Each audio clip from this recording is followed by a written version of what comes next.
Tea o Teia era la titánide de la vista en los ojos de los humanos en la antigua Grecia y del éter resplandeciente del cielo azul y radiante, también la que daba la luz.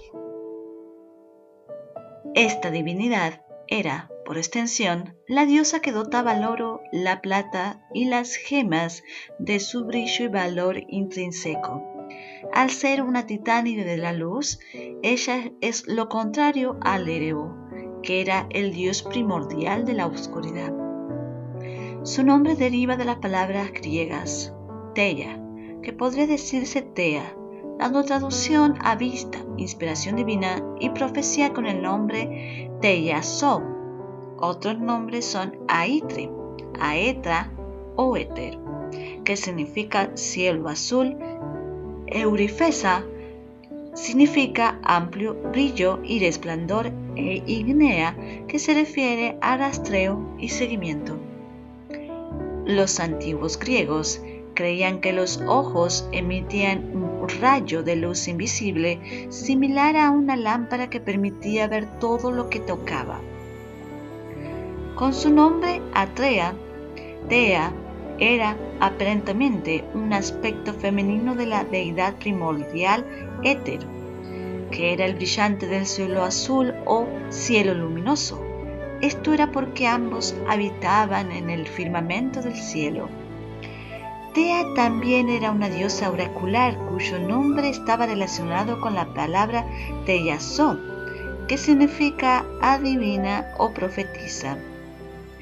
El limnomérico Apolo de Delos parece identificarla con Ignea, la diosa de la búsqueda del rastreo y seguimiento, que poseía un santuario oracular en Ignai, en Fitiotide y Tesalia.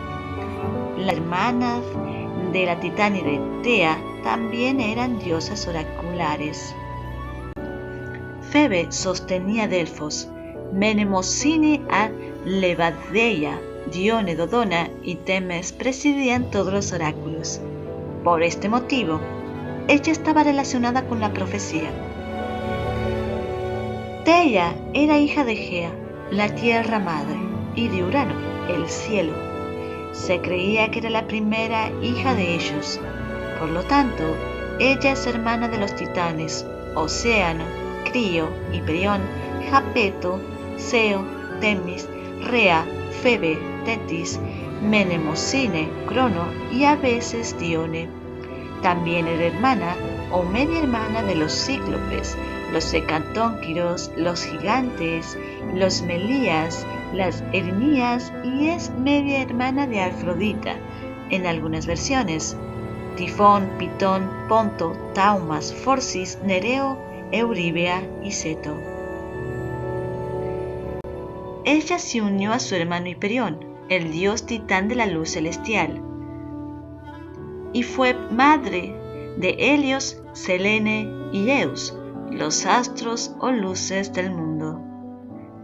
Cayo Valerio Catulo describió a estas tres luces de los cielos como la ilustre progenie de Tea en el 66 de las Carminas.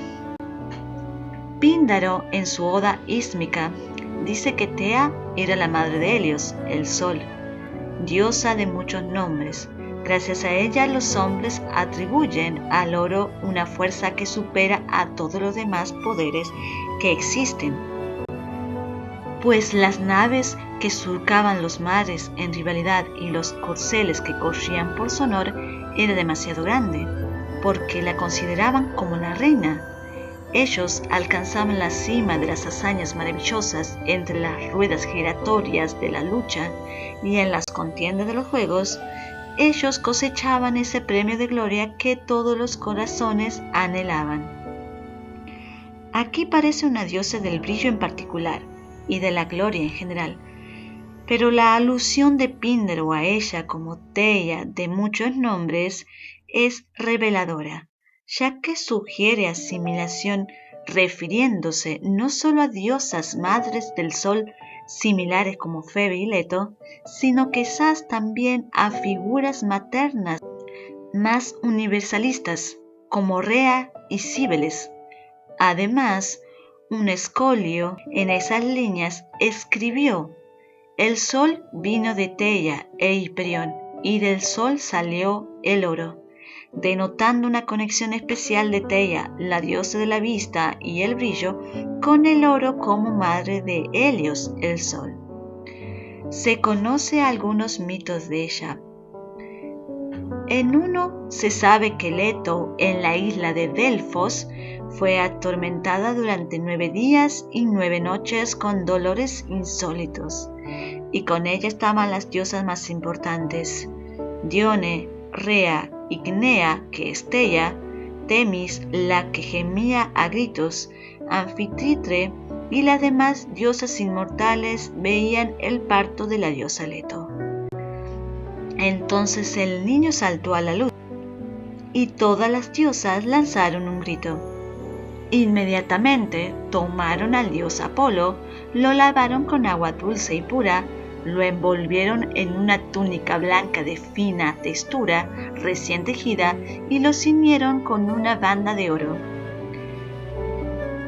Este Sicoro, en su fragmento 17 del siglo 7 a.C., dice que Helios, el sol, descendió a la copa de oro macizo para poder cruzar el océano y alcanzar las profundidades de la noche sagrada y oscura junto a su madre, su esposa y sus queridos hijos.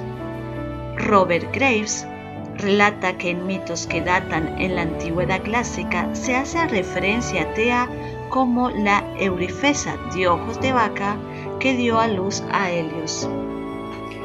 Ella no participó en la titanomaquia.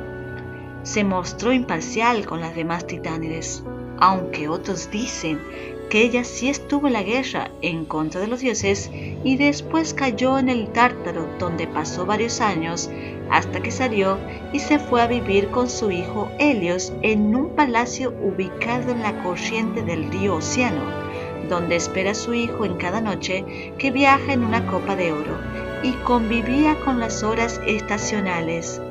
A Helios se le suele describir como un dios que todo lo ve, rasgo atribuido implícitamente a Tea. Plutarco escribió una historia parecida a una fábula, La luna y su madre, que a veces se clasifica como una fábula de Esopo, donde la hija de Tea, Selene, le pidió a su madre que le tejiera una prenda a su medida. La madre, que no se nombra, respondió que no podía hacerlo, ya que Selene seguía cambiando de forma y tamaño. A veces era entera, luego en forma de media luna y otras incluso de la mitad de su tamaño, sin permanecer nunca igual. Esto hacía referencia a la figura de la luna en su ciclo.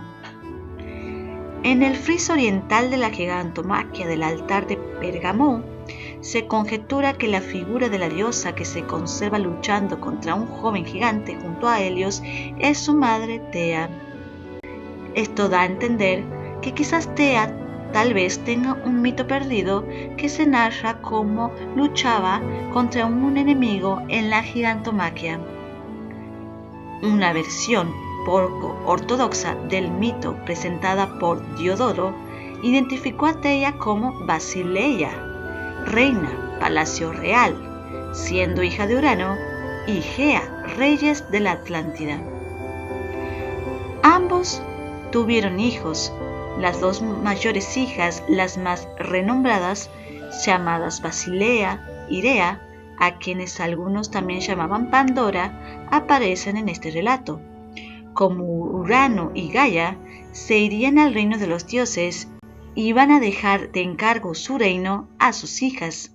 Sin embargo, Basilea, la mayor, que sobresalía con creces en prudencia y comprensión, crió a todos sus hermanos mostrándoles una bondad maternal. Por ello recibió el apelativo de Gran Madre.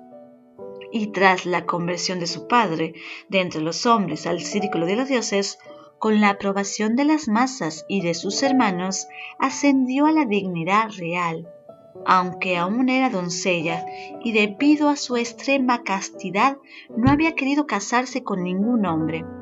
Pero más tarde, por su deseo de dejar hijos que sucedieran el trono de Atlantis, se casó con Hiperión, uno de sus hermanos, por quien sentía un profundo afecto.